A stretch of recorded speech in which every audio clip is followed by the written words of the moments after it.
aos irmãos.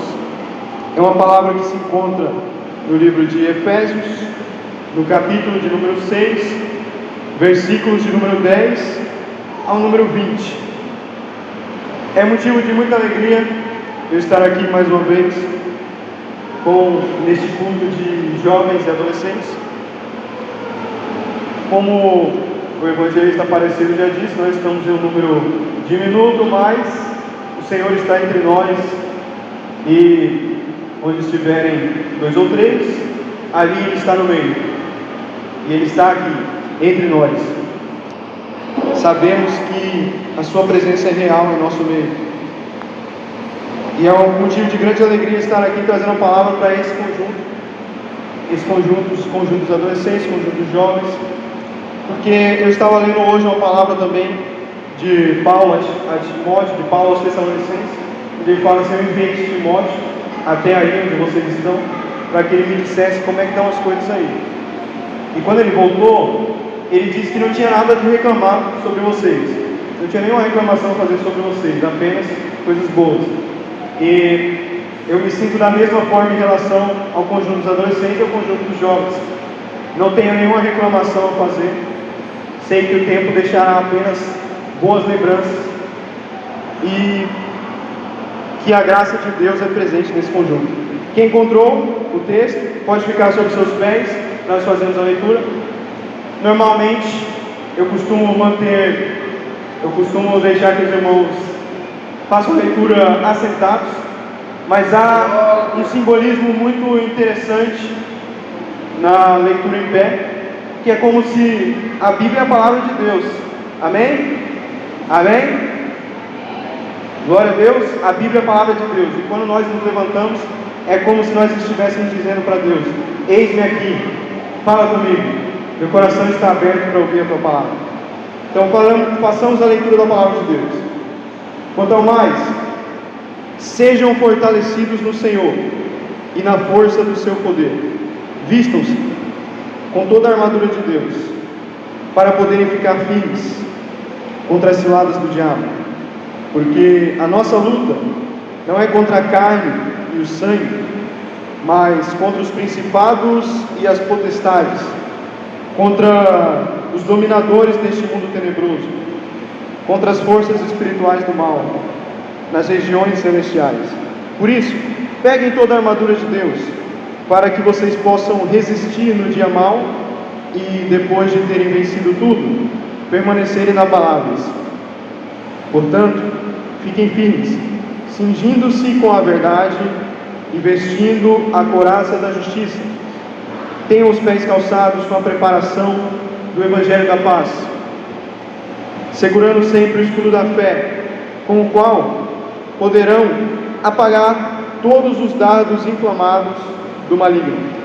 Usem também o capacete da salvação e a espada do Espírito, que é a palavra de Deus. Orem em todo o tempo no Espírito, com todo tipo de oração e súplica, e para isto vigiem com toda perseverança e súplica por todos os santos.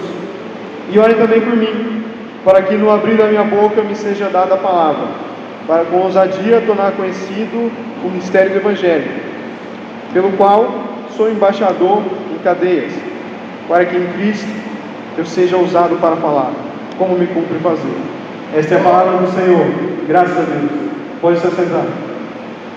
Aleluia. Estamos aqui diante de um texto muito conhecido dos irmãos, muito conhecido da igreja. Normalmente é de predileção do preletor, em um culto de jovens e adolescentes, escolher um texto que será aplicável tanto para um conjunto de pessoas, quanto para um grupo de pessoas reunidas, quanto para alguém individualmente, porque mesmo sendo um culto em conjunto, ainda há o nosso culto individual. E eu acredito que essa palavra ela se encaixa muito nessas duas formas. Ela é uma palavra que é aplicável para você que está aí sentado e ouvindo, e é uma palavra que é aplicável para a igreja no todo. A armadura de Deus. A armadura de Deus. Nós vemos que em Efésios, a epístola de Paulo aos Efésios, ela é uma epístola que ela é escrita ali por volta do ano 60 ao ano 62 depois de Cristo. Nós vemos que essa epístola, Paulo escreve quando ele estava preso. Nessa epístola Paulo cita, inclusive no versículo que nós vemos, ele fala que ele está preso quando ele escreve.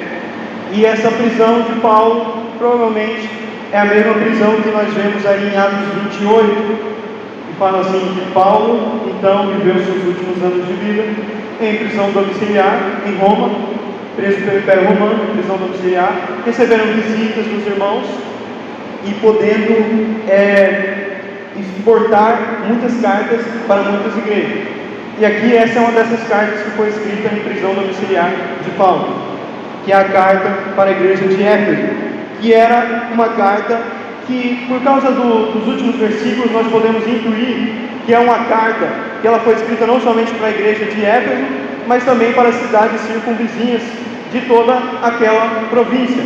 O que nós temos nessa carta? Nós temos ele escrevendo assim, sem escrever no final as suas saudações, que ele escreve para pessoas específicas. Então essa carta ela pode ser escrita para as cidades circunvizinhas ali daquela região da Ásia Menor, que hoje se localiza a Turquia, que era a região de Éfeso. E nós vemos que depois Timóteo vai ser um pastor dessa igreja, a igreja de Éfeso. Uma carta de Paulo para a igreja de Éfeso. Essa carta ela tem por tópico, por tema, a igreja de Cristo. A igreja como corpo unido, pessoas unidas em Cristo, que formam um corpo que está presente fisicamente, mas também é um corpo espiritual de Cristo. Então na terra, nós somos o corpo espiritual de Cristo. É uma união muito importante, a união do corpo de Cristo. E ele vai mostrar nesse livro que a igreja ela já está assentada nas regiões celestiais, ela já está abençoada por Deus lá nas regiões celestiais. E inclusive esse termo ele está no texto que nós lemos, regiões celestiais, que a gente costuma ter, hoje em dia a gente tem uma visão muito clara, principalmente pela sistematização das doutrinas teológicas, a gente tem uma visão muito clara de céu e inferno. Mas quando Paulo ele fala de regiões celestiais, ele não está falando necessariamente apenas do céu como destino final, ele está falando de mundo espiritual. Então, no mundo espiritual, nós já estamos abençoados. Nesse mundo espiritual, que está além do tempo, está além do espaço, nós já estamos abençoados. Quem pode dizer glória a Deus? Ele reserva 3 capítulos para falar sobre a teologia e 3 capítulos para aplicação pessoal, aplicação prática no dia a dia. Nós vemos que antes dele falar sobre a armadura de Deus, ele vai indo para cada grupo da igreja. Ele vai falando, maridos, mulheres, sejam assim, filhos, tratem seus pais assim, pais, tratem seus filhos assim. Naquela época, viu escravos, ele vai dizer, escravos, tratem seus senhores assim, senhores, tratem seus escravos assim. Ele vai mostrar que todos nós, no reino de Deus, somos iguais e que nós devemos respeitar as autoridades que a nós foram constituídas, mas que todos nós somos de igual valor para com Deus não há parcialidade. Quem está me acompanhando, dê um sinal de vida. Estamos agora partindo para a aplicação. Primeiro tópico, nós vamos ver que nesse capítulo 6, quando nós chegamos aqui no capítulo 6, ele vai dizer assim, em Efésios 6, ele vai dizer que a nossa luta não é contra carne nem sangue, no versículo 12, um dos versículos mais repetidos também do capítulo 6. Nossa luta não é contra carne e nem sangue. É muito fácil a gente se enganar nessa questão. Eu trouxe em um culto de adolescentes passado, não sei se alguns dos adolescentes lembram, eu trouxe uma mensagem similar a essa, um tema similar, um tema semelhante a este, que foi sobre os soldados de Cristo, quando Paulo vai falar sobre os soldados de Cristo. Agora nós estamos entrando na questão da armadura de Deus, e lá eu comentei um pouco sobre isso, de o nosso inimigo. Nós temos que saber quem é o nosso inimigo. Se nós somos soldados, se nós estamos em uma guerra, nós temos que saber quem é o nosso inimigo. E o nosso inimigo não é o nosso irmão, o nosso inimigo não é o próximo, o nosso inimigo não é nem aquela pessoa que persegue a gente. Paulo ele apresenta um inimigo muito mais disfarçado, muito mais discreto, que é o inimigo invisível, que é o diabo, inimigo das nossas almas. Ele vai falar assim: olha, esse inimigo aqui, a nossa luta não é contra a carne nem sangue, tá? O que isso quer dizer? A nossa luta não é contra a gente, nem contra o ser humano. A nossa luta é contra os principados, as potestades, as hostes do mal, os dominadores deste presente mundo nas regiões celestiais, ou seja, no mundo espiritual. No mundo espiritual, os nossos inimigos estão tramando contra nós. Então, aqui ele traz 3 verdades. Primeira verdade, que nós estamos em uma luta. Segunda verdade, que essa luta não é contra a gente, não é contra a carne nem sangue. Terceira verdade, que é contra hostes espirituais, dominadores, incansáveis demônios que dominam o sistema regente deste mundo. Eles dominam esse mundo. Eles dominam o sistema que está por trás deste mundo. Nós sabemos que Deus é soberano, mas nós sabemos que o diabo, ele domina o sistema. Ele domina aquilo que está por trás. Ele está por trás, ele está nos bastidores ali, dominando. Então nós vemos que há um espírito maligno. Ele pode ter diferentes papéis, ele pode ter diferentes designações. Então pode ter um espírito maligno que cuida de uma região inteira, de uma cidade. Pode ter um espírito bondoso também, um espírito divino, um anjo que cuida de uma cidade inteira. Nós vemos que isso é uma verdade presente na palavra de Deus. E Paulo ele vai apresentar essa verdade, que não é o ser humano, não é aquele que está te perseguindo, né, jovem, adolescente, não é aquele que está te perseguindo lá na escola que é o seu inimigo. Não, ele é de fato enganado pelo diabo. E o diabo, ele está enganando, ele está escravizando aqueles que estão fora da verdade. Ele está impedindo que eles possam ver melhor. Você pode ver, mas ele não pode ver como você vê. Ele não enxerga a verdade, que vocês são iguais perante Deus. E talvez ele esteja te subjugando. Neste feriado, nós passamos agora pela consciência negra. Esse é um exemplo muito interessante, porque a gente sabe que Paulo ele revela essa verdade, que na época foi libertador para muitos que eram escravizados. Que o senhor de escravo, ele não era ali o grande opressor ali que estava oprimindo ele. De fato ele estava oprimindo ele, mas quem estava por trás daquilo era o próprio diabo. Ele também estava sendo enganado. O senhor de escravo também estava sendo enganado pelo diabo, de pensar que ele poderia subjugar aquele escravo. Então nós temos que ter essa consciência de que o racismo é crime, de que o racismo é pecado, e de que a pessoa que o comete será responsável pelos seus atos. Mas nós também devemos ter a visão de que aquela pessoa está sendo enganada. Aquela pessoa precisa ouvir a verdade. Ela precisa ouvir: Jesus morreu por todos. Jesus morreu por todos. Ele não morreu por uma cor de pele, ele não morreu por uma classe social, ele não morreu por um gênero, ele não morreu por um tipo de pessoa, por um magnata, ele não morreu por um homem ariano, caucasiano. Ele morreu por todos aqueles seres humanos feitos à imagem de Deus. Quem pode dizer glória a Deus? Essa é uma verdade libertadora.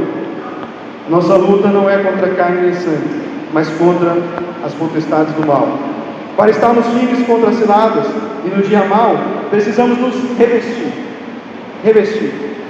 É necessário nos revestir. Vamos voltar para o versículo de número 10, de número 11. Para estarmos firmes no dia mau, precisamos nos revestir. Quanto ao mais, sejam fortalecidos ao Senhor e na força do seu poder.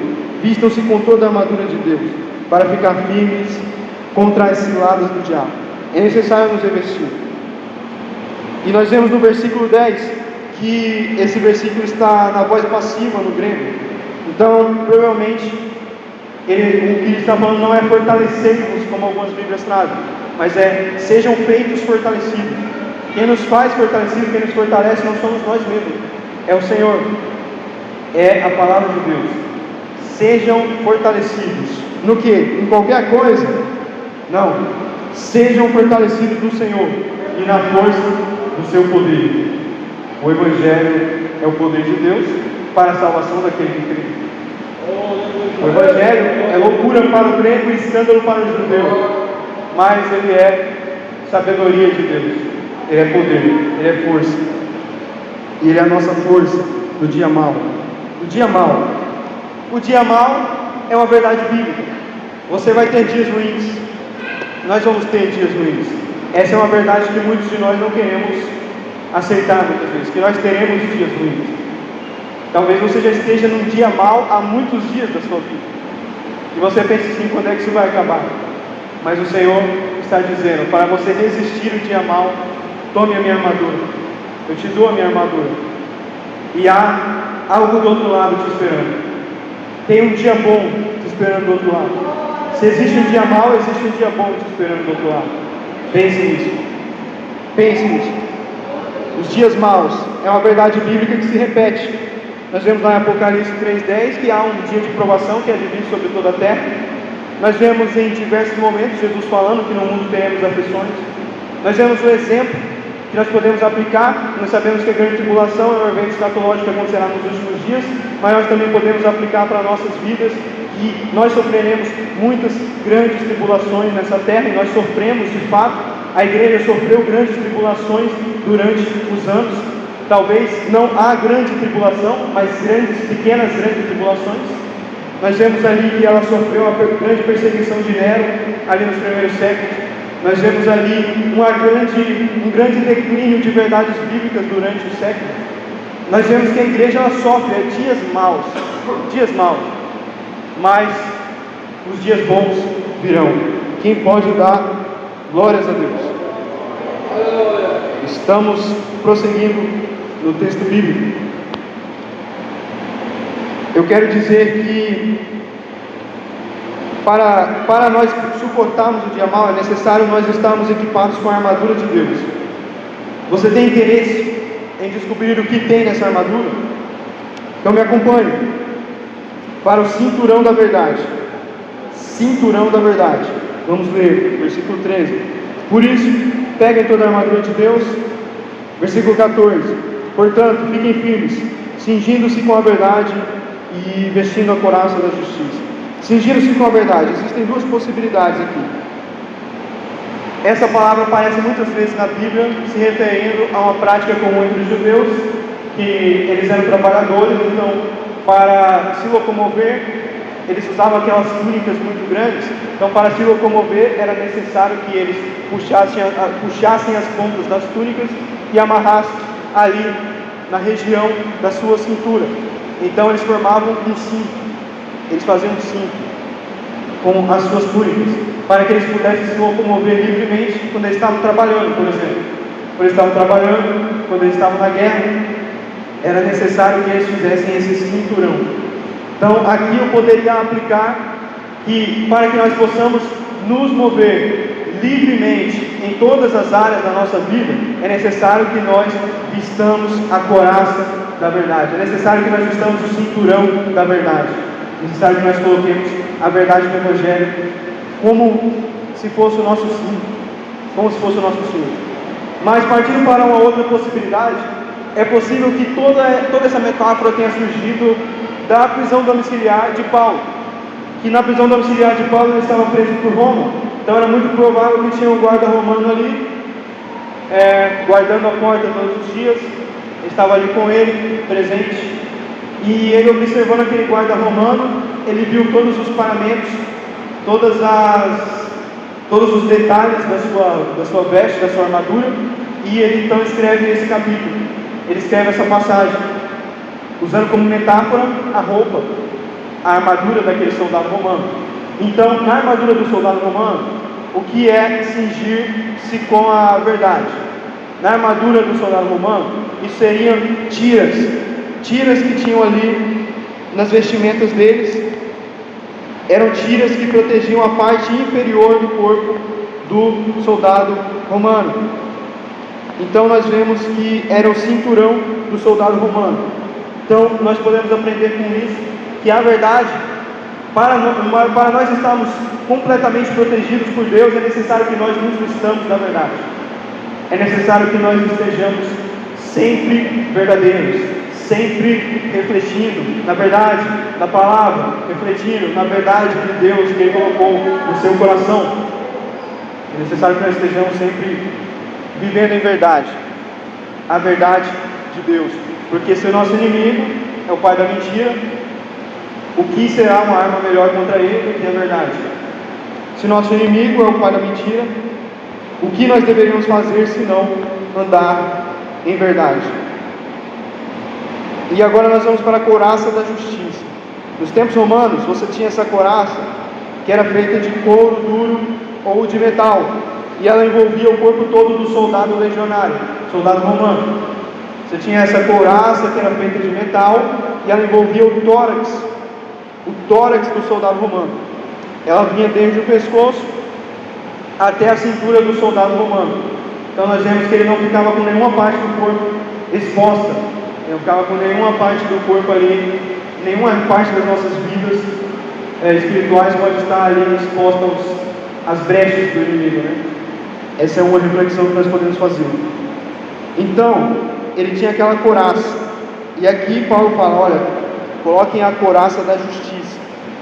A justiça que essa couraça representa pode ser tanto a justiça de Cristo, que a nós é dada como justificação, a justiça de Cristo para nós, a justiça de Cristo na cruz, o Cristo perfeito que morreu por nós, e também as nossas obras de justiça, porque é necessário que nós façamos obras. Ele nos fez para as boas obras, certo? Ele nos fez para as nossas boas obras, para que nós andássemos nelas. Então é necessário que nós façamos obras de justiça, andemos em justiça, para que nós sejamos santos e irrepreensíveis diante do nosso Deus. É necessário que nós andamos, nós devemos guardar os nossos corações. O tórax, ele protegeu o tórax, que é onde ficam os órgãos vitais, coração, pulmão, rins. Nós devemos guardar o nosso coração na verdade, na justiça. Nós devemos guardar o nosso coração na reta justiça do Cristo ressurreto. Quem pode dar glória a Deus? Estamos nos aproximando do final. Aqui nós vemos que os pés devem estar calçados com a preparação do Evangelho da Paz. Os pés devem estar calçados com a preparação do Evangelho da Paz. Os pés de um soldado romano nunca estavam descalços. Os pés de um soldado romano, eles estavam sempre calçados com sandálias duras, que eram de couro e que tinham taxas. Sandálias duras de couro que tinham taxas. E Paulo vai usar essa imagem para representar a preparação do Evangelho da Paz. E isso pode significar para nós que o Evangelho é o firme fundamento em que o crente deve se apoiar, ou então também pode representar que a gente deve estar preparado a seguir o Evangelho e levá-lo seja onde for. Mas nós podemos também nos lembrar daquele versículo, aquele versículo que diz que formosos são os pés daqueles que anunciam as boas novas. É necessário que nós estejamos sempre prontos a levar o Evangelho. É necessário que nossos pés estejam calçados com a preparação do Evangelho da Paz. Então a gente não pode estar despreparado, a gente tem que sempre estar preparado. O pé, assim como a mão, quando se trata de metáforas, ele fala sobre a atitude. A mão fala muito sobre a atitude de algo que você faz. O pé fala muito sobre a atitude de onde você vai. Então nós devemos estar sempre com os pés calçados com a preparação do Evangelho da Paz. Então onde nós formos, nós anunciamos o Evangelho. Nós somos uma carta viva do Evangelho. Nós somos um exemplo do Evangelho. E nós trazemos essa paz. Essa paz. Olha, onde Jesus chegava, a paz se instaurava. A paz estava ali. Então por que havia tanta perseguição dos fariseus? Porque a paz, ela incomoda quem não tem paz. Quando você chega num lugar e você chega com a paz de Jesus, não quer dizer que vai todo mundo ficar tranquilo. Talvez alguém lá do fundo esteja se incomodando, esteja se arrepiando com aquela paz que você esboça, com aquela paz que você transmite. Mas essa paz, você sabe de onde ela vem. Você sabe que essa paz, ela não vem da inércia. Você sabe que essa paz, ela não vem da preguiça. Você sabe que essa paz, ela não vem, por exemplo, da paz que aquelas nações que subjugavam Israel tinham. A paz que os senhores de escravos tinham quando eles escravizavam seus escravos, que era uma paz de que eles tinham tudo tudo na mesa, eles tinham tudo para eles tinham tudo para se esbanjar, eles se aproveitavam dos outros para subir de nível, para subir na vida, para subir na sociedade. Não é essa paz que nós temos, não é essa paz, é uma paz justa, é uma paz que está firmada na verdade e na justiça de Deus. Quem pode dizer glória a Deus? E é necessário que nós estejamos com uma palavra para iluminar os nossos passos. Então nós vamos para o escudo da fé. Vamos falar sobre o escudo da fé. O escudo da fé, tomando sobretudo o escudo da fé. O escudo da fé. Muitas vezes nós falamos sobre a espada do Espírito, mas nós esquecemos do escudo da fé. Tomando sobretudo o escudo da fé. Por que sobretudo? Sobretudo, porque o escudo dos soldados romanos, mais uma vez, Paulo estava analisando um soldado romano e comparou com a vida cristã. O escudo do soldado romano, ele media cerca de 80 centímetros até 120 centímetros. Então praticamente todo o resto da sua armadura estava protegido pelo seu escudo. Então ali o escudo da fé é o que abrange todo o resto. Todas as outras áreas estão abrangidas pelo escudo da fé. Sem a fé, a gente não acredita na verdade. Sem a fé, a gente não pode ser verdadeiramente justo, porque nós somos justificados pela fé. Então o escudo da fé, ele é o que nós devemos tomar, sobretudo, o escudo da fé. Que fé é essa? Fé em Jesus. A fé que Jesus morreu, ressuscitou, está vivo, voltará para julgar os vivos e os mortos. Quem pode dizer glória a Deus? Nós vemos que esse escudo é dito no versículo que ele é para proteger-nos contra os dardos inflamados do maligno. O que isso quer dizer? Quer dizer que aquelas flechas que eles lançavam, os exércitos inimigos lançavam para os romanos, flechas com fogo, eles lançavam flechas que tinham fogo na ponta. Então eles incendiavam a ponta da flecha e lançavam, e essas flechas não eram capazes de atravessar o escudo. E o escudo o escudo romano ele também não era inflamável. Então nós vemos que aquela flecha não fazia efeito, não matava aquele soldado, porque ele estava com o escudo empunhado. Sempre tem o escudo da sua fé empunhado, jovem, adolescente. Sempre tem a sua fé como escudo. Isso não quer dizer que você vai virar um mestre apologeta, que sabe de todas as doutrinas teológicas de cor, e você pode defender ele do seu coleguinha ali na escola, mas talvez, se você tiver no seu coração essa certeza, olha, Jesus morreu por mim e eu não tenho que ter medo de nada, você vai superar todos os desafios que essa vida adolescente, esse início de juventude pode oferecer a você, porque todos esses desafios são nada comparado ao que o nosso Senhor sofreu na cruz por nós. E nós já vamos falar também sobre essa questão do fogo. Hoje em dia a gente usa tantos outros escudos, a gente tenta colocar tantas outras coisas como escudo, mas a nossa fé fica meio de escanteio ali. Então vamos agora para o último tópico, que se trata do capacete da salvação e da espada do Espírito. Capacete da salvação e espada do Espírito. O capacete da salvação, em um outro versículo, não vou me lembrar agora, acredito que foi o próprio Paulo que escreveu, é repetida essa metáfora, o capacete da salvação. Só que ele fala, o capacete da certeza da salvação. Foi Paulo ou Pedro, o capacete da certeza da salvação. Então o capacete da salvação nada mais é do que você ter essa certeza, dada por Jesus Cristo a você, pelo Espírito Santo ao seu coração, que você é filho de Deus, que você é salvo, que você foi salvo, e que você está sendo salvo, e que você será salvo no grande dia. Então nós temos que ter essa certeza. E é interessante que, se a gente for para o texto bíblico com as certezas que a gente tem hoje, com as imagens que nós temos hoje, a gente perde um pouco toda essa coisa do armamento, da armadura do soldado romano. A gente não consegue imaginar isso propriamente. Então talvez a gente imagina um capacete de soldado romano, de soldado militar, né, dos dias de hoje, aqueles capacetes que cobrem só até aqui, né, aqueles capacetes de soldado militar, cobrem apenas a cabeça. Ou então nós imaginamos até, eu não duvido que muitos lendo esse texto imaginam o capacete que estão em contato todo dia, que é o capacete de moto, por exemplo. Mas não é esse capacete que nós estamos falando. O capacete de moto, eu estava vendo uma coisa interessante, eu estava até refletindo nisso, que o capacete da moto ele foi feito para ser quebrado. O capacete da moto foi feito para quebrar em caso de emergência. Eu estava vendo, eu não sabia disso.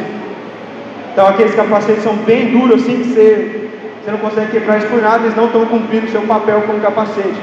Porque é necessário que, sofrendo um acidente, o capacete, por exemplo, ele quebre para que o seu crânio não seja quebrado. Então, às vezes a gente vem com essa certeza para o texto bíblico. A gente pensa que é assim a salvação. Não, eu posso perder a minha salvação, posso perder a certeza da minha salvação, para que a minha mente, para que a minha cabeça, para que as minhas próprias certezas não sejam prejudicadas.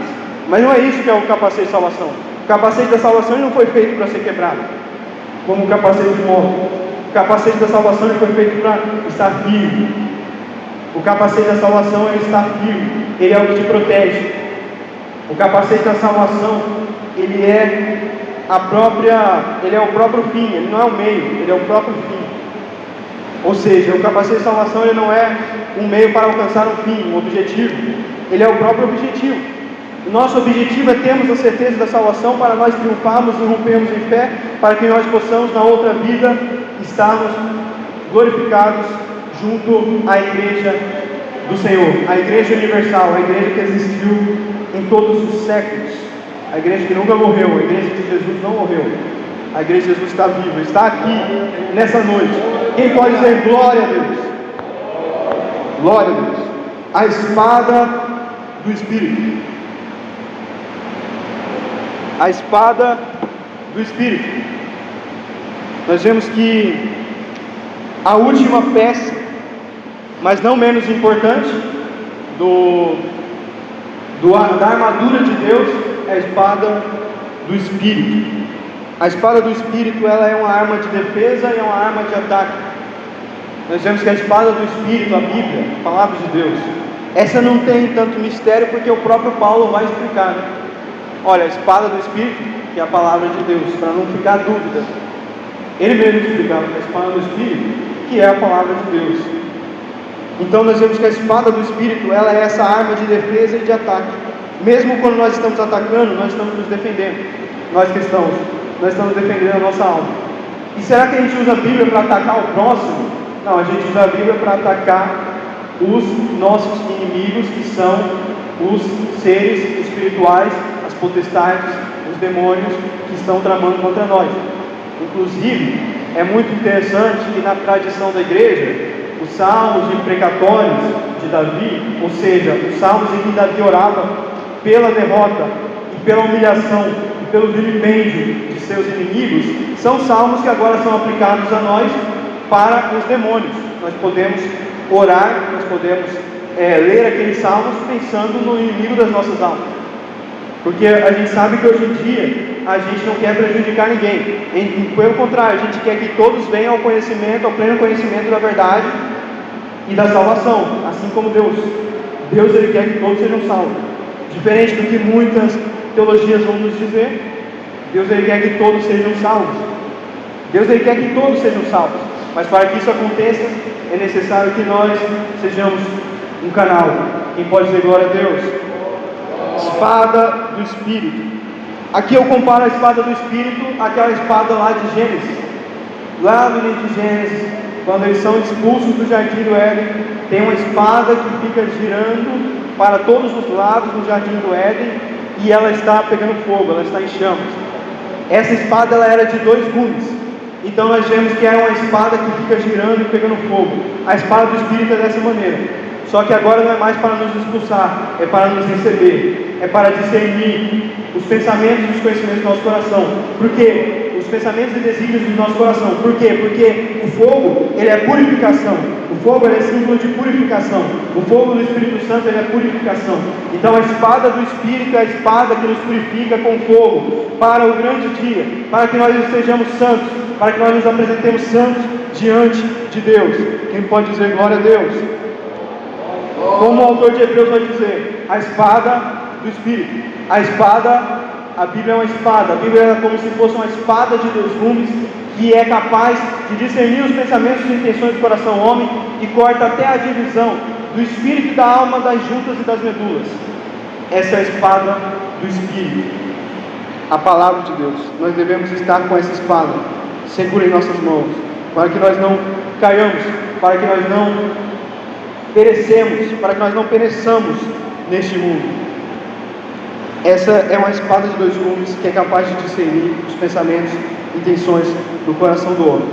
Quem pode dizer glória a Deus? Aqui eu concluo dizendo que os últimos versículos que eu li, aí está uma diferença da leitura que nós fizemos anteriormente. Eu decidi ler esses últimos versículos também, porque eu acredito que eles trazem um complementozinho ao o que nós já falamos aqui, um complemento necessário. E qual é o complemento? É o seguinte: orem em todo o tempo no Espírito, com todo tipo de oração e súplica, e para isso vigiem com toda perseverança e súplica por todos os santos. Então, sem oração não tem como manter a armadura de Deus. Sem oração, a armadura de Deus ela vai se enferrujando. Vamos dizer assim, sem oração a armadura de Deus vai se enferrujando. É como se a oração ela fosse ali aqueles instrumentos que eles usavam para afiar as suas armas, aqueles instrumentos que eles usavam para polir o metal. É isso que é a oração. A oração e súplica. Oração e súplica. Súplica é uma pequena oração, é uma oração rápida. Nós vemos que orações e súplicas por todos os santos. Então a oração, ela não é só por nós, ela é para nós, ela é por nós, ela é pelos nossos e ela é por todos os santos, toda a igreja do Senhor, toda a igreja, sem distinção. Nós devemos orar por todos. Será que nós estamos tendo essa vida de oração do Espírito Santo? Porque é interessante que um teólogo uma vez falou assim: qual é mais importante? Alguém me perguntou assim: qual é o mais importante? Ele disse: oração ou leitura da Bíblia? E ele disse: qual é mais importante para um pássaro, a asa esquerda ou a asa direita? O pássaro precisa das duas asas para voar. Assim nós precisamos da leitura da palavra de Deus e da oração para permanecermos firmes. Assim como aquilo que é descrito na palavra de Deus, que é o uso, a administração correta dos sacramentos, que são as outras disciplinas espirituais. É necessário tudo isso para que nós permaneçamos firmes em Deus. Quem pode dizer glória a Deus? Glória a Deus. Eu quero convidar os irmãos, agora agradeço a atenção de todos que estiveram atentos até agora nessa mensagem. Quero convidar os irmãos a ficarem de pé mais uma vez. Nós já estamos bem avançados aqui no nosso tempo, então não vou convidar ninguém para orar aqui na frente. Você pode orar do seu lugar. Nós vamos fazer uma oração, e você ouviu essa palavra, você aí adolescente, jovem, você ouviu essa palavra, você sabe qual é a peça da armadura de Deus que você precisa melhorar? Será que é o lombo? Será que é a verdade? Será que é a justiça? Será que é a palavra? Será que eu estou lendo pouco a Bíblia? Será que eu preciso melhorar na oração para não enferrujar essa armadura? Será que é o escudo da fé? Será que eu não estou crendo de verdade? Será que eu estou tendo muitas dúvidas? Você sabe, você vai falar com Deus no seu íntimo, no seu interior, aquilo que você precisa, aquilo que você precisa melhorar. Então, se você puder, se você quiser, curva a sua cabeça ou olhe da forma que você se sentir mais afeiçoado. E eu também gostaria de fazer um convite antes aos jovens aí, adolescentes. Não vieram muitos jovens nesse culto, mas vocês podem estender o convite aos outros jovens. E como eu falei aqui, a palavra de Deus ela é a nossa espada. Então é necessário que nós leiamos. Eu quero fazer esse convite para que nós estejamos lendo a palavra de Deus. Lendo a palavra de Deus. Eu estou com esse propósito de começar a leitura da Bíblia. Já comecei muitos. Você talvez seja como eu, já tenha começado muitas vezes. E eu quero começar essa leitura do Gênesis ao Apocalipse. E eu convido você a fazer o mesmo. Talvez você queira esperar o ano começar para começar essa leitura, mas não deixe de fazer essa leitura. Vamos fazer essa leitura, vamos melhorar, vamos ler mais a palavra de Deus. Quem vem comigo, dos jovens e adolescentes aí, ou a igreja toda também, quem vem comigo, faz assim. Glória a Deus. Nós vamos orar nesse momento, agradecendo ao Senhor. Deus onipotente, nos dê a graça de rejeitar as obras das trevas e vestirmos das armas da luz durante essa nossa vida mortal, em que o Teu Filho Jesus Cristo, com grande humildade, veio nos visitar, para que naquele grande dia, no último dia, quando Ele vier em Sua gloriosa majestade, para julgar os vivos e os mortos, nós ressuscitemos juntamente com Ele. Nós estamos aqui neste momento, Pai, para que nós ressuscitemos para aquela vida imortal que está nos esperando. É isso que nós oramos a Ti, Pai. É isso que nós Te pedimos nesse momento.